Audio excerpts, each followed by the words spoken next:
3 mensen starten op het parkeerterrein. Die beginnen eigenlijk vanaf het begin van het parkeerterrein.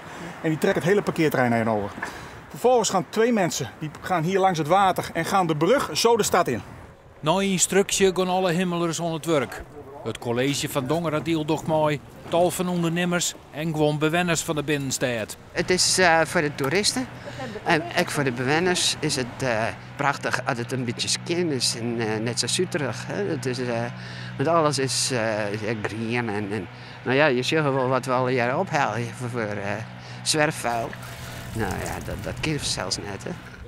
Troch de hemelje maar de leegstoon in de stad opkeerd worden.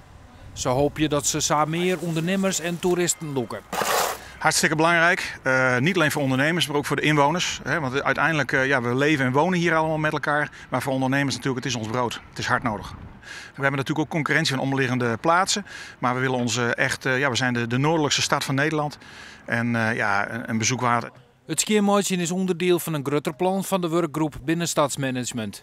Zo binnen de plan van meer terrasjes en we de ondernemers stiepen om een nieuwe winkel te openen. We zorgen dat de hege huurprijzen ook wel eens een drempel binnen om bestaan te blijven. Dat hebben we maar in overleg met de vastgoed-eigenaren om te zeggen van nou, kinderen en lagere huurprijzen dat de winkels daar wel in bestaan kunnen. En dat jouwt wel vertutten, dat merken we wel. En wat ben je nou al hier aan het zien komen? Lijkt er een soort? Nou, ik kom vooral dingen zien, ballonnen. Het zal wel voor Sinterklaas wezen. Maar de ballonnen en wat peukjes en wat blikjes en zulke dingen. Dat valt mij ook resultaat wat je laat, ja. De werkgroep wil de stad nu alle gedachten elk jaar hier skiermaatje.